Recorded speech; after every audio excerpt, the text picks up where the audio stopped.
Yesterday morning, my son Ryan called me, his voice cracking with panic. "Mom, why are all the cards declined? My mother-in-law and I couldn't pay for lunch at the restaurant. People are laughing at us." His desperation filled me with a satisfaction I never thought I'd feel toward my own child. But to understand why I reached this point, I have to tell you what happened the evening before when my daughter-in-law Dana decided to humiliate me in front of the whole family. I'm 68 years old, and for the last few years, ever since I was widowed, I've become the personal ATM for my son and his wife. Every whim, every craving, every unnecessary expense came out of my savings. But yesterday, while I was serving coffee in my own home, Dana turned to her friends who had come to visit and let slip the words that would change everything forever. "That old woman is only good for paying our bills." My son Ryan, instead of defending me, burst out laughing as if he'd just heard the funniest joke in the world. I stood there, coffee pot in hand, watching them make fun of me in my own living room. My hands trembled, but not from sadness. They trembled with a cold rage I had never felt before. Because in that moment, I understood something I had been denying for years. To them, I wasn't a mother. I wasn't a mother-in-law. I wasn't even a person. I was just a bank account with legs. For 10 years, I was their financial salvation. When Ryan lost his job, I paid his rent for 8 months. $800 a month that came out of my pension without him lifting a finger to look for real work. When Dana wanted to refresh her entire wardrobe because she needed to look professional, it was $3,000 on my credit card. When they wanted to go on vacation to Hawaii because they deserved it after so much stress, another $5,000 disappeared from my savings. They never invited me on those vacations. Of course, I was good enough to pay not to accompany them. "It's a romantic trip, Mom," Ryan would tell me whenever I hinted that I'd like to see the ocean. "You understand, right?" And I, like the fool I was for years, always understood. Always paid, always kept quiet while they lived the life I financed. The last straw came 3 months ago when Dana decided she needed a new car. "The one we have is getting too old, Georgia," she told me in that syrupy voice she used when she wanted something expensive. "Besides, if we're going to have kids soon, we need something safer." A $15,000 down payment. $15,000 that represented 2 years of my savings, but I paid it as always because it was for the good of the family. But yesterday, after hearing those venomous words, after seeing my own son laugh at me, something in my heart changed forever. That night, I couldn't sleep. Not from sadness, but from a clarity that burned inside me. I got up at 3 o'clock in the morning, turned on my computer, and began making the decisions I should have made years ago. First, I canceled all the additional cards they had in my name. Every single one of the 5 cards they used as if they were their own. Then, I closed the shared savings account where I deposited money every month for emergencies that were never real emergencies, but rather expensive restaurant bills and designer clothes. I also changed all the passwords to my bank accounts and removed their names from my automatic transfers. At 6 o'clock in the morning, when I was done, I poured myself a coffee and sat in my favorite armchair. For the first time in years, I felt at peace. I knew that soon my phone would ring, and on the other end would be my desperate, humiliated son demanding an explanation, and I would be ready to give him one. The phone rang at exactly 9:15 in the morning. I was sitting in my kitchen enjoying my second coffee of the day when I saw Ryan's name on the screen. I didn't answer immediately. I let it ring 3 more times while I savored a moment of power I hadn't felt in decades. When I finally picked up, his voice was desperate, almost hysterical.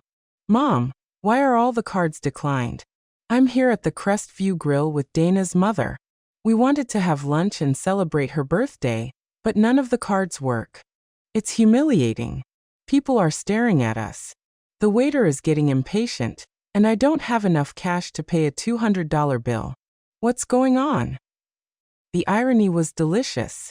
They had chosen the Crestview Grill, the most expensive restaurant in town, to impress Dana's mother, the same place I was never invited to, despite having paid for family dinners there for years when they went without me.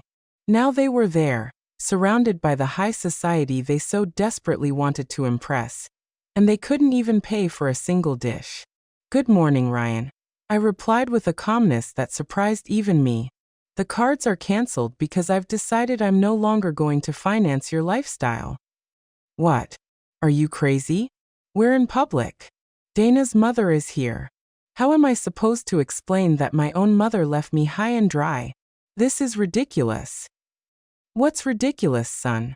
Was hearing you laugh yesterday when your wife said I was only good for paying your bills. What's ridiculous is realizing that for 10 years I've been treated like an ATM instead of your mother." There was a long silence on the other end. I could hear voices in the background, probably Dana and her mother wondering what was happening. The waiter must have been waiting for the payment, and other diners were likely starting to notice the awkward situation. "Mom, please don't do this now. We can talk later, but I need you to reactivate the cards. Just for today, I promise." I cut him off. "No more promises, Ryan. No more. Just for today." For 10 years, I've heard the same promises. For 10 years, I've been your easy solution for everything. But yesterday, I learned something important. You don't respect me. You don't value me. And you definitely don't love me the way I loved you. That's not true. Of course we love you. Dana was just joking. You know how she is. I know exactly how she is, Ryan. And I know exactly how you are. That's why I made this decision. I could hear him breathing heavily. I imagine the situation at the restaurant was getting more tense with each passing minute. His mother-in-law had probably noticed something was wrong. That the gold card he always used to impress wasn't working. "Mom, please. We can't just stand here. What do you want us to do? Weź die cheese. Should we call the police? This is a humiliation. Now you know how I felt for years." I replied, "The difference is you're 35 years old and should be able to solve your own problems. Are you sick? Are you feeling okay? This isn't like you, Mom. You've never been this cruel." Cruel? That word hit me like a slap. I was cruel after years of sacrificing, of depriving myself of things. I wanted to give them everything they asked for, after working until I was 65 to ensure they had a decent inheritance, after being left alone every Christmas while they traveled with my gifts of money. Cruel was laughing at me yesterday. I said with a coldness I didn't know I possessed. Cruel was treating me like I was invisible for years except when you needed money. Cruel was making me feel like my only value as a mother and as a person was my bank account. Mom, Dana didn't mean it like that. Dana said exactly what she thought, and you agreed with her. You both made it very clear what my place is in your lives. I heard louder voices in the background. Dana asking what was going on. Her mother making comments I couldn't quite distinguish, but that sounded annoyed. The waiter had probably already brought the check, and was waiting with that forced patience they use when they know there's a problem. "Look, Mom, I get that you're upset, but this isn't the way to handle it. We can sit down and talk like adults, but right now, I need you to help me. Just this one more time, and then we can change things. Just this one more time." I laughed, and my own laughter sounded strange, bitter. Do you know how many times I've heard that phrase? Do you know how many last times I've financed over the past 10 years? But Mom, no. Ryan, not this time. This time you're going to have to find another solution. You have jobs. You have friends. You have in-laws. Figure it out.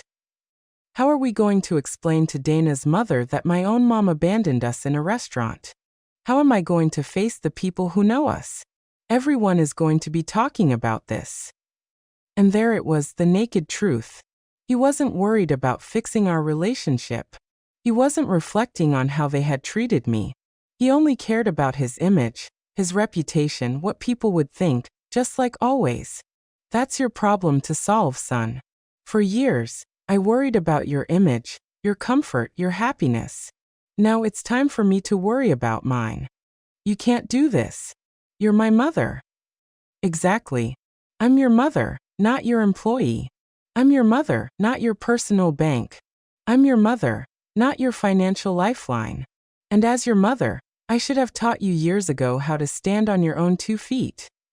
There was another longer silence. This time, I could feel his desperation through the phone.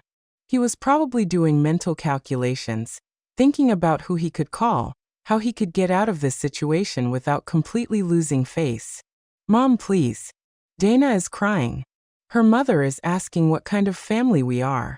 The waiter has already asked us 3 times if everything is okay. Please have mercy. Mercy, another word that made me tremble. Where was their mercy when I stayed up late calculating how to pay their expenses on top of my own? Where was their compassion when I deprived myself of buying new clothes so I could give them money for their whims? Mercy is earned over years, Ryan, and you too lost it yesterday. I hung up the phone. My hands were trembling slightly, but not from fear or sadness. They were trembling with adrenaline, with a sense of power I hadn't experienced in decades. For the first time in years, I had put my own needs first. For the first time in years, I had said no. For the next 30 minutes, the phone didn't stop ringing. First, it was Ryan again. Then Dana, then a number I didn't recognize, which I assumed belonged to Dana's mother. Every call I rejected gave me more strength, more conviction that I was doing the right thing. I poured another coffee and sat on my patio, enjoying the silence I had missed so much. But the calm didn't last long. At 11 o'clock in the morning, I heard the unmistakable sound of Ryan's car pulling into my driveway. The car I had helped pay for, of course. 2 doors slammed shut, and I heard hurried footsteps heading toward my front door. The knocking started immediately, loud and insistent. Mom, open the door. We need to talk. Ryan's voice sounded different now, more desperate, but also more aggressive. I know you're in there. Your car is in the driveway. I didn't move. I remained seated on my back patio, invisible from the front entrance, watching the birds visit the feeder I had installed last year. It was funny how the small pleasures in life took on new meaning when you finally had the peace of mind to enjoy them. Georgia. Now it was Dana's voice, sharp and demanding. We know you're there. Stop acting like a child and come out and face us. Face them as if I were the one who had done something wrong. As if I were the one who owed an explanation after years of financial and emotional abuse. The irony was so absurd it almost made me laugh. The knocking intensified. I could hear they were using their feet now, not just their fists. My front door, the oak door my late husband had installed with such care, was being pounded on as if it were the entrance to a CD bar. This is ridiculous, Dana shouted. You made us look like beggars in front of everyone. Ryan's mother-in-law had to pay for our lunch. A 70-year-old woman had to take money out of her purse because her daughter-in-law is a lunatic. Ah, so that's what happened. Dana's mother had to rescue them. I pictured the scene. Ryan sweating bullets as he tried to explain why none of his cards were working. Dana making up pathetic excuses. And finally the older woman having to save the day. The humiliation must have been exquisite. Mom, please. Ryan sounded on the verge of tears. People are already talking.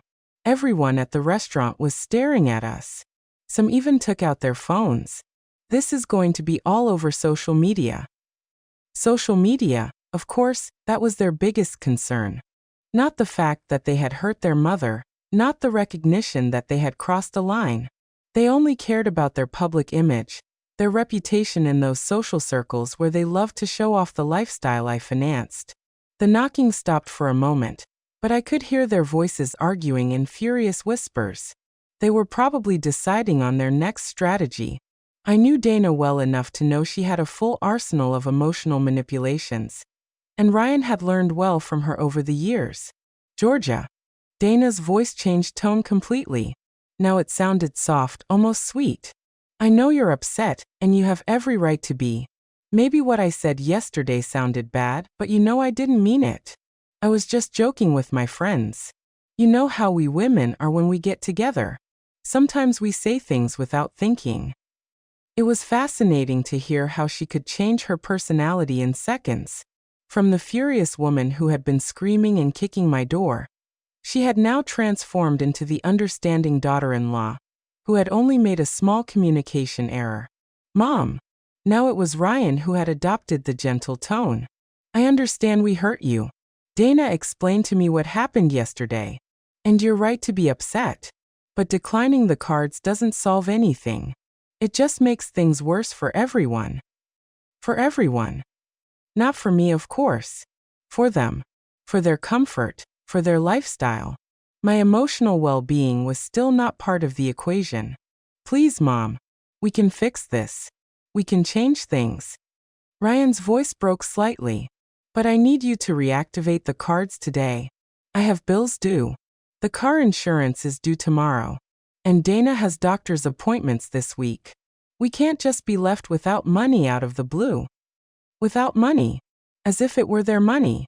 As if I were responsible for their insurance, their medical appointments, their expenses as independent adults. In that moment, I understood with crystal clarity that they truly didn't see the difference between my money and theirs. In their minds, my savings were a family resource, not the result of decades of work and sacrifice from a woman who had already paid her dues in life. Georgia, please think about what you're doing. Dana had switched strategies again. Now her voice sounded concerned, almost motherly. What will people think if they find out you cut off your own son? What will they say at church? What will the family think? The church. The family. It was always the same with her. Using my reputation, my relationships, my image as emotional leverage. As if my worth as a person depended on what others thought. As if my dignity was less important than the opinion of people who probably didn't even know how they treated me in the privacy of our home. Look, Mom. Ryan had adopted a more serious, more adult tone. Now, I understand you want us to change some things. We can talk about boundaries, about how to better manage the family finances, but this isn't the way. This is emotional manipulation. Emotional manipulation. The words echoed in my head like a slap. I was being emotionally manipulative after years of subtle blackmail, of being made to feel guilty every time I hesitated to give them money, of them using my motherly love to empty my bank account. The projection was so obvious it almost made me laugh. The knocking started again, but now more spaced out, less aggressive. They were realizing that the brute force strategy wasn't working. I could hear them move away from the door, probably walking around the house to see if they could spot me through a window. Georgia, Dana yelled from what sounded like my side window. We saw your shadow. We know you're in there. Stop hiding like a coward. Coward. There was the real Dana again. The one who emerged when the sweet manipulations failed. The woman who had called me that old woman the day before, who had turned my generosity into a reason for mockery, who had trained my son to see me as a resource instead of a person. I got up from my chair and walked slowly to the window from where she had shouted. I pulled back the curtain just enough for her to see me, and our eyes met through the glass. Her expression immediately changed from fury to relief, and then to that fake smile I knew so well. There you are, she exclaimed as if she had just found a lost child. Come on, let's open the door and talk like a family. I looked her directly in the eyes for a long moment, feeling a strange calm. Then very slowly, I closed the curtain again. I heard her shriek of frustration, followed by more pounding on the window, but this time, I didn't flinch. I went back to my patio and sat down again. The phone immediately started ringing, but I silenced it. For the first time in years, my home was truly my own. The shouting and banging continued for another hour, but they gradually lost intensity. From my back patio, I could hear fragments of their frustrated conversations, their desperate plans to make me change my mind. Dana suggested calling a locksmith to force the door open, but Ryan reminded her that would be breaking and entering. Even in their desperation, they didn't want to risk real legal trouble. Finally, I heard the car doors slam shut and the engine drive away. But I knew this was far from over. I knew Dana well enough to know she was already planning her next move, probably something more elaborate and emotional. I wasn't wrong. At 3 o'clock in the afternoon, my phone started ringing with unknown numbers. First, it was Dana's mother, her voice polite but firm. "Georgia, dear, I think there's been a misunderstanding. Dana told me what happened, and I'm sure we can resolve this like civilized adults." I hung up without answering. Then it was my sister Elaine, who lives in another state and had obviously received a heavily edited version of the events. "Georgia, Ryan called me very worried.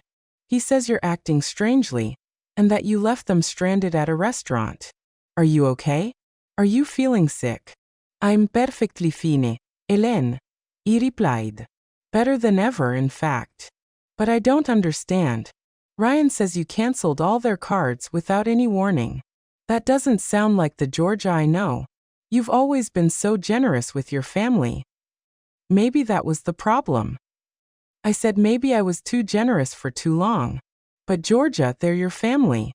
Dana says you're punishing them for an innocent joke. Surely you can sit down and talk this out." An innocent joke.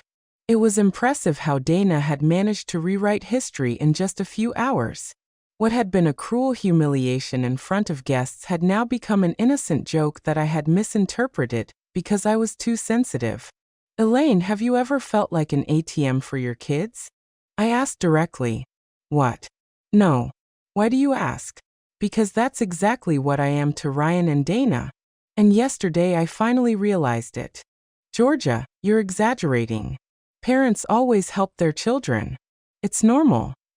Is it normal to pay your adult son's rent for years?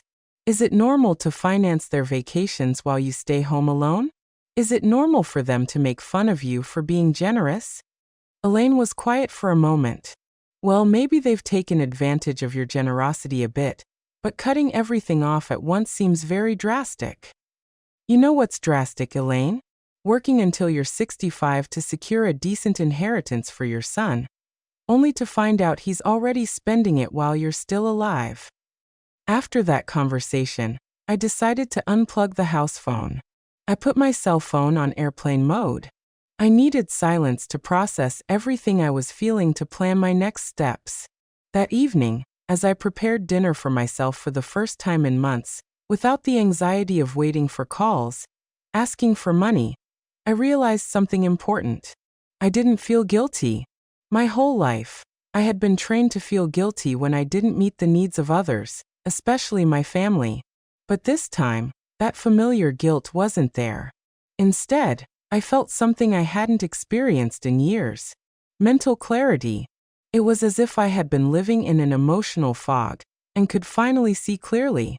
Every decision I had made in the last 10 years flashed through my mind like a movie, and I could see patterns I hadn't wanted to acknowledge before. The cycle was always the same. Ryan or Dana would approach me with a temporary financial problem. I would initially resist. They would apply emotional pressure. "It's just this once. We're desperate. What will people think?" I would give in. They would solve their immediate problem. And a few weeks later, a new temporary problem would appear. There was never a real repayment plan, never a genuine acknowledgement of my sacrifice, and definitely never an invitation to share in the benefits of my own generosity. I paid for their vacations but wasn't invited. I financed their dinners at fancy restaurants, but ate alone at home. I covered their medical expenses, but no one asked about my health. I got up and walked to my study, where I kept all my financial documents. It was time to do the real math to understand exactly how much I had spent on them over the years. I pulled out my bank statements from the last 5 years and started calculating. The figure was devastating. $86,000. $86,000. $86,000 in 5 years. That didn't even count the previous years when I didn't keep such detailed records. It was more than half of my total pension, more than what many people earn in 2 years of work. But the most painful part wasn't the amount of money. It was realizing that in exchange for those $86,000, I had received mockery, indifference, and the treatment of being seen as an obligation rather than a blessing. As I reviewed the numbers, I found something that made me tremble with rage. They had been using one of my cards for premium streaming services, expensive gym memberships, and magazine subscriptions I didn't even know existed, Small monthly charges that added up to hundreds of dollars a year. Money that was automatically coming out of my account to pay for luxuries I never enjoyed. That night, I made another important decision. I took my will out of the file cabinet and read it carefully. I had drafted that document 5 years ago, when I still believed I was securing the future of a loving and grateful family. Ryan was the sole beneficiary of everything. The house, the savings accounts, the investments, everything. But now I saw that will with different eyes. Why should I leave my entire estate to someone who had already spent more than half of it while I was still alive? Why reward someone with an inheritance who had treated me like a resource instead of a mother? I decided that the next day I would call my lawyer to schedule an appointment. It was time to make some significant changes to my estate plans. If Ryan wanted to treat me like a bank, then he would have to be content with the interest, not the principal. I went to bed that night with a strange but liberating feeling. For the first time in years, I had made decisions based solely on my own well-being. For the first time in years, I hadn't stayed awake worrying about the financial problems of other adults. I slept better than I had in months. The next day, I woke up with an energy I hadn't felt in years. It was Friday, and for the first time in a long time, I had plans that didn't involve solving anyone else's problems. First, I would call my lawyer. Then I would go to the bank to make some additional changes. And maybe, just maybe, I would buy myself something nice with the money I normally would have spent on someone else's whims. I plugged the house phone back in while I made breakfast. As expected, I had 14 messages on the answering machine. I listened to them while I drank my coffee, and each one confirmed that I had made the right decision. Message 1: Dana with a tearful voice. Georgia, it's Dana. I know you're upset, but please think about what you're doing. Ryan didn't sleep at all last night. He's so worried about you. He says he's never seen you like this. Please call us. Message 2: Ryan sounding desperate. Mom, I need to talk to you. I went to the bank this morning, and they told me you closed the account where you deposited money for our emergencies. Why would you do that? That account was for both of us. It was fascinating how he continued to refer to my money as ours. That account had never been for both of us. It was my money that I deposited for their supposed emergencies, which invariably turned out to be vacations, expensive clothes, or restaurants. Message 3: Elaine again. Georgia. Ryan called me again. He says you also closed a savings account. Are you sure about what you're doing? Don't you think you're being a little radical? The following messages followed the same pattern. Feigned concern, questioning my mental health, and please disguised as sisterly advice. But message number 11 caught my attention. It was from a number I didn't recognize, but the voice was familiar. Mrs. Whitlock, this is Oscar, my cousin Dana's husband. Look, I know we don't know each other well, but Dana asked me to call you. She's very worried because she says you're acting very strangely. As a man, I think sometimes women complicate things more than necessary. Why don't you just forgive and forget? Family is the most important thing. Family is the most important thing. What a convenient philosophy when it comes to maintaining a status quo that benefits them. I wondered if Oscar would be so willing to forgive and forget if someone made fun of him in front of his family while emptying his bank account. At 9 o'clock sharp, I called the law firm where I had made my will. The secretary told me that Mr. Coleman had a cancellation and could see me that same afternoon at 2. Perfect. Then I called the bank and requested an appointment with the manager to review all my accounts and make some additional security changes. I also wanted to make sure that Ryan had no access to any information about my finances. As I was getting ready to leave, the doorbell rang. For a moment, I thought it was Ryan and Dana again. But when I looked through the peephole, I saw my neighbor Lucy standing on the porch. Lucy was a 62-year-old woman who had been widowed 2 years ago, and we occasionally chatted over the garden fence. I opened the door with some curiosity. Lucy had never formally come to visit me before. "Good morning, Georgia," she said with a warm smile. "I hope I'm not bothering you, but I heard a lot of noise and shouting yesterday, and I wanted to make sure you were okay." I invited her in and served her coffee. It was refreshing to have someone in my house who wasn't there to ask for money or manipulate me emotionally. "Is everything all right?" she asked with genuine concern. "Yesterday, I saw your son and his wife were here for hours shouting and banging on the door. I was about to call the police." I told her the whole story, not the intimate details, but enough for her to understand the situation. Lucy listened without interrupting, occasionally nodding with expressions of understanding. "Georgia," she said when I finished, "I have to confess something. For years, I've watched how they treat you when they come to visit. I've seen them arrive in new cars, dressed in expensive clothes, talking on the latest phones. Meanwhile, you're still driving the same car from 10 years ago and shopping at discount stores." Her words hit me because it was external confirmation of something I had been denying internally. Others could see the obvious that I had refused to acknowledge. "But what has struck me the most," Lucy continued, "is that I've never seen them do anything for you. I've never seen them help you with your groceries, fix something in your house, or simply visit you without it being to ask for something." "Is it that obvious?" I asked, feeling a mix of shame and relief. To someone looking from the outside, yes, but I understand why you couldn't see it. When you're a mother, you always want to believe the best of your children. Lucy stayed for another hour, and our conversation was the most honest and liberating one I'd had in months. She told me about her own experiences with adult children who expected her to solve all their problems, and how she had learned to set boundaries after being widowed.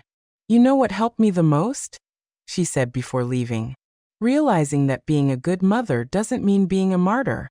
You can love your children without sacrificing your dignity for them." Her words resonated in my mind all the way to the bank. In the manager's office, we reviewed all my accounts and implemented new security measures. I changed all the passwords, added two-factor authentication, and made sure that only I had access to any financial information. "Mrs. Whitlock," the manager said as he processed the changes, "may I ask why these drastic changes? Do you have any specific security concerns?" "Let's just say I finally realized that my biggest financial security risk lives in my own family," I replied. The manager nodded with understanding. "It's more common than you think, ma'am. We see many cases of older adults being taken advantage of financially by relatives. You did the right thing by protecting yourself." After the bank, I went to lunch by myself at a small, cozy restaurant I had always wanted to try but had never allowed myself the luxury. I ordered the most expensive dish on the menu, a glass of wine, and dessert. The total bill was $45, less than what Ryan and Dana spent on a single round of drinks on their nights out. As I savored my lunch, I realized something important. It had been years since I had enjoyed a meal without the constant anxiety of calculating how much it was costing me, how much I might need to set aside for Ryan's next emergency, or whether I could afford this small personal pleasure.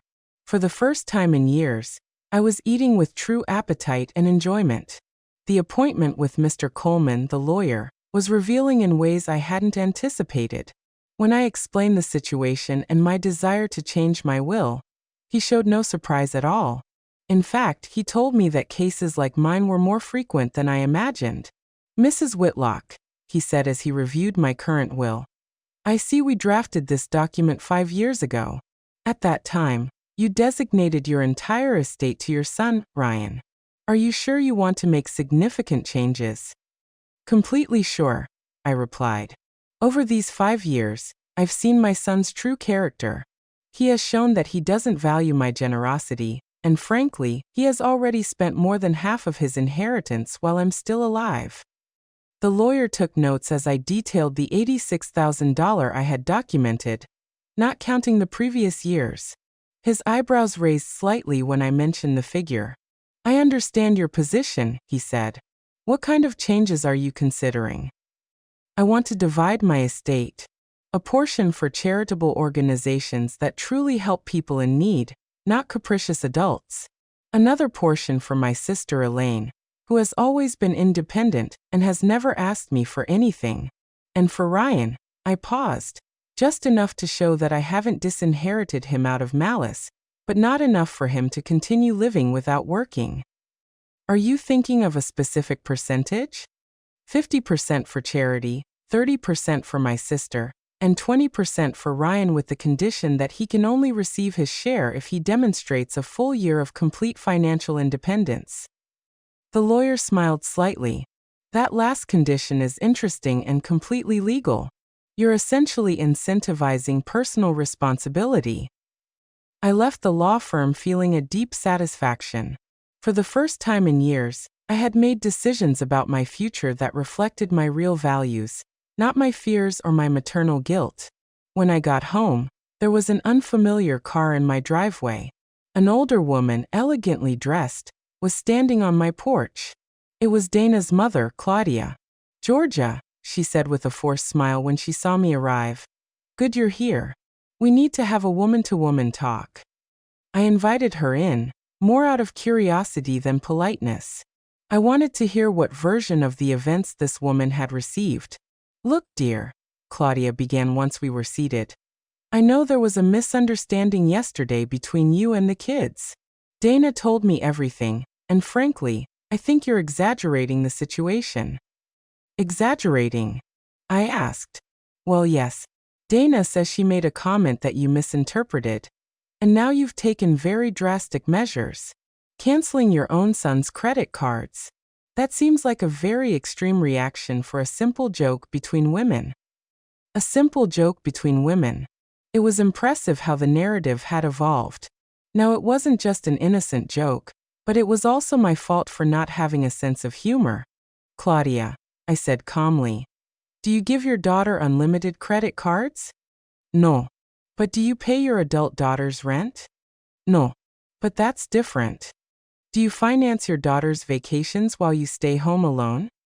Claudia shifted uncomfortably in her chair. "Georgia, every family handles their finances differently." "Exactly. And I've decided to handle mine differently from now on. But think about Dana and Ryan. They're young. They're building their future. They need support. They are 35 and 32, respectively. At that age, I had already raised a son, worked for years, and saved for my old age without help from my parents. Times were different then." "Times are different." "That's true. Now there are more opportunities, better education, more access to bank loans. There's no reason why two educated adults can't support themselves." Claudia changed her strategy. "Georgia, Dana is very upset. She cried all night yesterday. She says she has always seen you as a second mother, and doesn't understand why you're suddenly rejecting her." A second mother who is only good for paying bills, according to her own words. That was a joke. Women always complain about their mothers-in-law. It's normal. Complaining in private is one thing, Claudia. Humiliating someone in front of guests is something else entirely. The conversation continued for another half hour with Claudia using every manipulation tactic in the book. Guilt, think about how your son feels. Fear, you're going to end up alone. Shame, what will people think?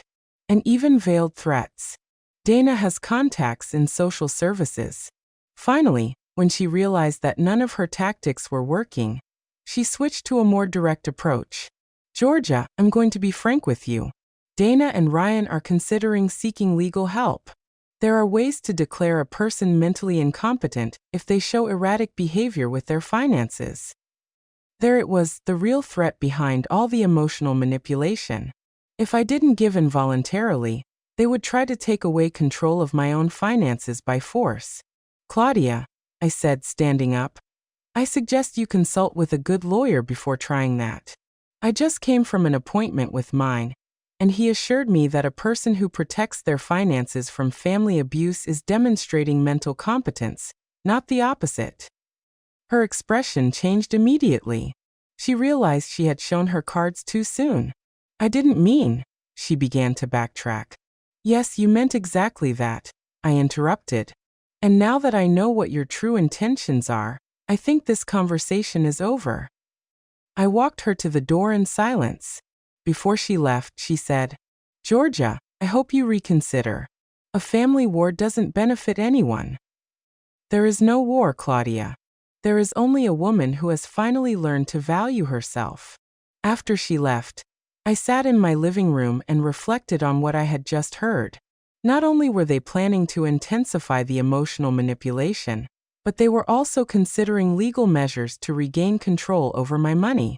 That evening, I called Mr. Coleman and told him about Claudia's threat. He reassured me, explaining that to declare someone mentally incompetent requires solid medical evidence and an extensive legal process. Acting responsibly with one's personal finances does not qualify as evidence of incompetence. However, he warned me, I recommend you document everything, record conversations if possible, keep records of their threats, and consider getting a preventative psychological evaluation to have evidence of your mental competence. That night, for the first time since this all began, I felt a little bit of fear. But it wasn't fear of doing something wrong. It was fear of how far they would be willing to go to regain control over my money. But I also felt something stronger than fear: determination. Claudia's threat kept me awake that night, but not from fear. It was from a cold rage that grew with every passing hour. How dare they consider declaring me mentally incompetent for protecting my own money? It was the ultimate manipulation. If you can't get what you want through persuasion, try to strip the person of their legal right to decide about their own life. The next day, Saturday, I followed Mr. Coleman's advice.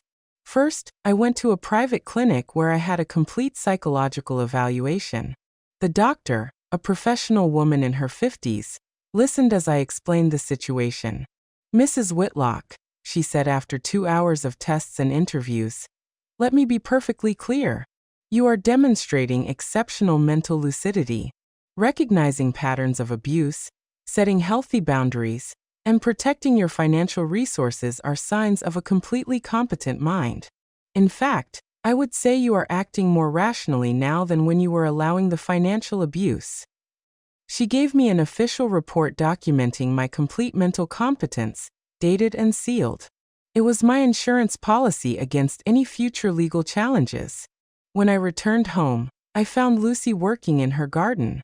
She came over to the fence that separated our properties with a worried expression. Georgia, an older woman, came by yesterday asking about you. She wanted to know if you had been acting strangely lately. I told her you seemed happier and more relaxed than ever. I told her about Claudia's visit and her veiled threat. Lucy listened with growing indignation. That's unbelievable, she exclaimed. Trying to have you declared incompetent for not wanting to give away your money is the most absurd thing I've ever heard. What bothers me the most, I said, is that they truly believe they are entitled to my money. They don't see it as my estate. They see it as their inheritance paid in advance. You know what you need, Lucy said with a mischievous smile. You need to get out and enjoy your freedom. When was the last time you did something just because you wanted to? She was right. I had spent so many years living according to the needs and demands of others that I had forgotten what it felt like to do something simply for personal pleasure. There's a 5-day cruise leaving next Wednesday, Lucy continued. I was supposed to go with my sister, but she had to cancel due to health issues. Would you like to come with me? The idea thrilled me immediately.